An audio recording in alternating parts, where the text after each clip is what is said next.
What surprised me most was seeing that over 3/4 of Bosnia and Herzegovina's secondary students are in vocational or technical programs. This is the real impact, where we dig into the numbers and the stories behind them. If you look at the statistics for 2025 over 2026, there are 108,413 secondary students and 62,061 are enrolled in technical schools. That's nearly 60%. Historically, the country's economy has relied on skilled trades and technical expertise, so the education system reflects that demand. But does that mean students have fewer options if they want to pursue something outside of technical fields? I wonder how flexible the system really is for those who might want a different path. It's a valid concern. The structure is quite rigid, and most students are tracked early into vocational streams.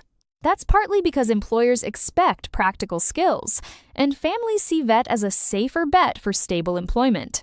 Here's the takeaway. Vocational education isn't just a fallback, it's the backbone of Bosnia and Herzegovina's workforce. Any innovation, like VR training, could have an outsized impact because it reaches the majority. The stakes are high, and the potential for change is real. Last week we got stuck on the question of how the NQF actually impacts day-to-day decisions for vocational schools. The structures are there, but if they're not fully operational, what does that mean for teachers trying to integrate new tech like VR? The National Qualifications Framework is meant to clarify what skills and knowledge each qualification level represents and align Bosnia and Herzegovina with the European Qualifications Framework.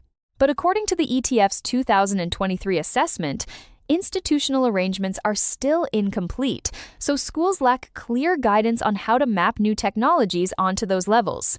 If the system isn't fully running, does that mean employers and students are left guessing about what counts as a valid qualification? I've heard some companies hesitate to recognize VR training modules because they're unsure how those fit into the official framework. Here's the takeaway. Until the NQF is fully activated, teachers and learners face uncertainty. For example, a VR-based welding course might be innovative, but without a clear qualification level, it's hard to guarantee its value in the labor market. ETF's report notes that only some parts of the framework are operational, like the 8-level structure itself, but the mechanisms for updating and validating qualifications, especially for new tech, are lagging. That slows down mainstreaming VR in vocational education and training. So, is there any workaround? Are schools improvising? Or is everyone just waiting for the system to catch up? Some schools are adapting by piloting VR modules and seeking informal recognition from local employers, but without official NQF mapping, those efforts remain fragmented. The risk is that innovation gets siloed instead of scaled. Until the institutional arrangements are fully operational, integrating new technologies like VR will depend on ad hoc solutions. The promise of the NQF is clear, but the practical hurdles are slowing progress for everyone involved. Last week, we got stuck on a procurement issue. One canton approved VR headsets for their vocational schools, but the neighboring region had a completely different process and timeline. That's the reality of fragmented governance here. That's a perfect illustration. Bosnia's 14 separate education systems mean every innovation faces a maze of policy hurdles. For example, in 2023, only 3 regions adopted a unified curriculum for digital skills, while the others kept their own standards. It's a bottleneck for scaling. Can you explain that in more detail? If a VR pilot succeeds in one area, what stops it from spreading to others? The main barrier is misaligned standards. Each region sets its own curriculum and procurement rules, so even if a pilot works in Tuzla, it might not fit the requirements in Sarajevo. Employers complain that graduate skills vary wildly depending on where they studied. From my experience, when we tried to introduce VR welding training, we had to redo the approval paperwork for every canton. It took months, and some regions still haven't accepted the program. Here's the takeaway. Unless there's a push for harmonized standards and centralized procurement, scaling innovation will keep hitting these walls. The system's fragmentation isn't just a policy issue. It's a practical barrier for teachers, students, and employers alike. Last week, we got stuck on the difference between a technical school student's final project and the hands-on tasks in a vocational program. The contrast is sharper than I expected. One's prepping for university entrance exams, the other's wiring up a real workshop. That distinction matters for policy, too. Technical schools in Bosnia and Herzegovina follow an EQF4 curriculum, which means their graduates are eligible for higher education. In 2022, about 40% of technical graduates applied to universities, compared to less than 10% from vocational tracks. But local employers often say they need more graduates from the 3-year vocational schools, especially in trades like carpentry and plumbing. Some companies even offer apprenticeships directly to those students before they finish. Here's the thing. The technical pathway is heavy on theory, math, physics, even foreign languages, while the vocational route is almost all practical. I've seen classrooms where technical students spend half their week on general subjects, and vocational students are out on job sites by their second year. If we're considering VR interventions, technical schools might be more receptive. Their curricula already include digital modules, and pilot programs in Sarajevo showed higher engagement with simulation tools among technical students. But wouldn't VR be even more useful for vocational students? They could practice complex tasks like electrical troubleshooting without the safety risks. The challenge is whether schools have the resources to support that kind of tech. So, the real test ground might depend on what we want to measure: readiness for digital tools or impact on hands-on skills. Both pathways offer something unique, but the infrastructure gap is hard to ignore. Last week, we got stuck on a simple classroom task because the digital platform crashed and none of the teachers felt confident troubleshooting. That's a real-world symptom of the skills gap we're talking about. According to Eurostat, only about 31% of men and 29% of women in Bosnia and Herzegovina have basic or above basic digital skills. That's significantly lower than the EU average, where most countries exceed 50%. It's not just a numbers issue, it's a systemic lag. If teachers aren't comfortable with digital tools, how can students ever catch up? Isn't there a risk that we're preparing them for a workforce that's already moved on? Here's the takeaway. Teacher upskilling isn't just about workshops. Jasmine told me about a school where they tried monthly training, but teachers still felt overwhelmed. Without ongoing support, the gap persists. ETF findings show that teachers in Bosnia and Herzegovina use digital materials less frequently than their OECD and regional peers. That's a measurable disadvantage, especially as VR and other tech become standard in education elsewhere. What would actually motivate teachers to invest time in digital competence? Is it just about incentives, or do they need to see real classroom benefits first? Systematic improvement means embedding digital skills into teacher certification and ongoing professional development. Sporadic training isn't enough. It needs to be continuous and practical. If we compare with Estonia, where digital readiness is part of the curriculum for both teachers and students, their workforce is more competitive and adaptable. Bosnia and Herzegovina risks falling further behind unless it adopts similar strategies. Uncertain whether current policies are enough. But if students keep seeing teachers struggle, they'll lose confidence in digital learning. That's a long-term threat to national competitiveness. Last week, we got stuck on a simple software update because half the lab's computers couldn't connect to the network. So I have to ask, Anna, are the numbers really telling the whole story here? Out of the 17,000 computers in secondary schools, only about 60% are both student-accessible and reliably internet-connected. That leaves a significant portion of students without the baseline needed for VR, especially in rural areas. If a school can't guarantee stable Wi-Fi, how can employers expect students to develop the skills they need for modern jobs? I've seen companies hesitate to partner with schools that can't even stream a video call. I partly agree, but I've also seen creative workarounds, teachers using their own devices, or students sharing headsets in shifts. Still, that's hardly scalable if we want VR to be more than a pilot project. And the digital divide isn't just urban versus rural. Some schools in the same city have vastly different budgets for IT support, which means even with hardware, technical glitches can derail entire lessons. Uncertain whether there's a national plan to address these gaps, but until infrastructure is more consistent, VR risks widening, not closing the opportunity gap for students. Here's the takeaway. Without targeted investment in both hardware and support, VR in vocational education will remain patchy. The next step is clear. Identify the most critical infrastructure gaps and prioritize them if we want real progress. Only after 2 iterations of VR pilot workshops did we realize that the real bottleneck wasn't the hardware, it was teachers' confidence in adapting lesson plans. Here's the takeaway. Immersive tech means nothing if educators aren't equipped to use it flexibly. That's reflected in the EU4 VET project data. Less than 40% of participating teachers felt ready to integrate VR after initial training. Institutional efforts are ramping up, but most frameworks still lack ongoing mentorship or peer support, which is crucial for sustained adoption. On the ground, training often looks like a single workshop. Then teachers are left to figure things out alone. What's missing is structured follow-up, like classroom coaching or feedback loops. Without that, even the most enthusiastic teachers struggle to move beyond basic VR demos. So, should pilot programs prioritize teacher development before rolling out hardware? From what I've seen, investing in professional learning first leads to more creative uses and fewer abandoned devices. There's also a gap in policy. ILO guidelines recommend ongoing skill upgrades, but most national strategies treat VR as a one-off tech purchase. That's a mismatch without continuous upskilling. The impact stays superficial.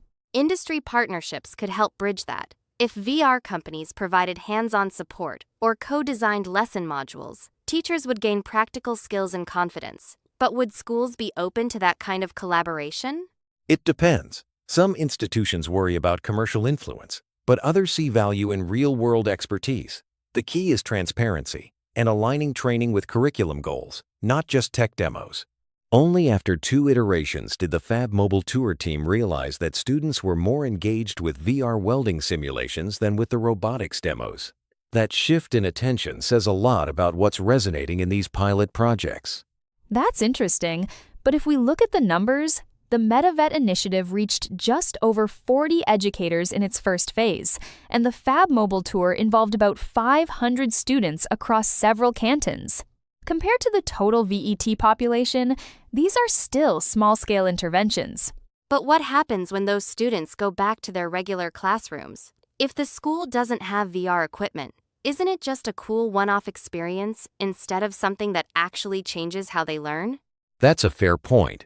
Here's the takeaway. The pilots are designed to spark interest and show what's possible, but the real test is whether schools or employers invest in the tech after the demo.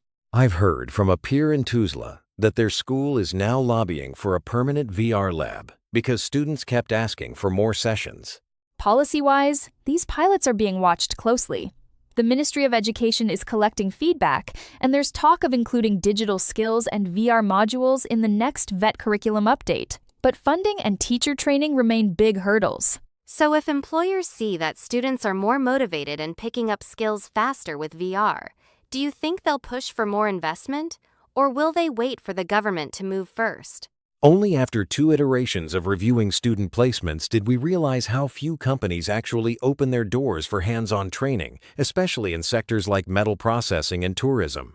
That's a real bottleneck. Employers keep telling us they want graduates who already understand safety protocols and machine logic, but most schools can't provide access to modern equipment. Can you explain how VR could actually help students practice those skills if they're not in a real workshop or hotel? VR can simulate entire workflows like assembling a metal component or checking in a guest so students repeat key steps, make mistakes safely, and get instant feedback, even if their school only has outdated tools. And in ICT, for example, VR lets students experiment with network setups or cybersecurity scenarios that would be too risky or expensive to do live. But if companies still prefer real-world experience, does VR really count when hiring? Employers say they value initiative and readiness, so if a graduate can show they've mastered safety routines or troubleshooting in a VR environment, that's a concrete advantage, especially where internships are scarce. Here's the takeaway. VR isn't a replacement for real workplaces, but in Bosnia and Herzegovina's context, it's a practical bridge giving more students a shot at sector-specific skills, even when company placements are limited. Only after 2 iterations, we realized that piloting VR in a single vocational school is a completely different beast from scaling it across fragmented governance structures. Each canton has its own procurement quirks, and that slows everything down. That's a huge point. The OECD's 2023 report flagged Bosnia and Herzegovina's decentralized education system as a core obstacle. There are 13 ministries, and aligning them for a unified VR rollout is almost impossible without a national steering body. But even if you solve the governance puzzle, what about the teachers? I've seen cases where only a handful get proper VR training, and then the rest are left guessing. Isn't that risky for long-term adoption? Absolutely. If training isn't systematic, you end up with islands of expertise and a lot of unused equipment. In one pilot, 60% of the headsets sat in storage after 6 months because teachers weren't confident enough to use them. And sustainability is another layer. Hardware maintenance budgets rarely make it past the pilot phase. I've seen schools struggle to update software or replace broken controllers, which means the tech becomes obsolete fast. Plus, most of the VR content is generic or imported. Students told me they want simulations that reflect local industries, like metalwork or tourism in their own towns, not just generic science labs. Here's the takeaway. Unless we tackle governance, teacher readiness, sustainability, and content relevance together, VR will stay stuck in pilot mode. Coordinated funding and local partnerships could be the bridge, but it needs real commitment from all sides. Only after 2 iterations, we realized that regional demonstration hubs could actually accelerate teacher adoption, not just showcase technology. But the question is, can Bosnia and Herzegovina commit to building these centers at scale? The evidence is clear. Countries that invest in regional excellence hubs see a 30% faster uptake of digital tools in vocational education. For Bosnia, the most effective path is phased integration. Start with safety training modules, then expand to process simulation. The challenge is aligning this with broader Industry 4 strategies. If schools are expected to lead, how will teachers get the support they need? Would regional hubs actually help with ongoing training, or just serve as pilot sites? Data from Croatia and Slovenia shows that hubs become anchors for teacher development. They offer peer learning, access to industry partners, and real-time feedback loops. But the model only works if there's sustained funding and policy alignment. Here's the takeaway. Demonstration hubs are promising, but unless we embed VR into national digital strategies and secure industry partnerships, the impact will be limited. What's the most realistic next step for Bosnia's VET system? Maybe the first move is to identify high-value use cases like safety training, where VR can deliver measurable results. That way, schools and industry can see tangible benefits before scaling up. And international partnerships could provide both technical expertise and funding. The EU's Erasmus Plus program, for example, has supported similar pilots in the region. Bosnia could leverage these networks to accelerate implementation. Only after 2 iterations did we realize that teachers needed far more support to integrate VR into their daily routines than we first assumed. That's a signal. Scaling up won't just be about hardware, but about building real institutional capacity. The numbers back that up across the pilot schools. Less than 30% of instructors reported feeling confident to design their own VR lessons. Without targeted professional development and clear curriculum alignment, the technology risks staying on the shelf. But what if students actually lead some of the VR content creation? If we wait for every teacher to become an expert, won't we lose momentum and maybe even student interest? That's a fair point. In other countries, co-creation models have helped, but they still require institutional buy-in and funding. Bosnia's VET system is fragmented, so who should coordinate these efforts? If employers see real value, like better prepared graduates, they might invest, but only if there's proof VR actually improves job outcomes. Otherwise, it's just a cool gadget. Here's the takeaway. VR can transform vocational training in Bosnia and Herzegovina, but only if we invest in teacher training, cross-sector partnerships, and robust evaluation. The next step is clear pilot programs must be paired with research on labor market impact and sustainable funding. Thanks for joining us as we look ahead to a future where innovation truly serves both learners and the workforce.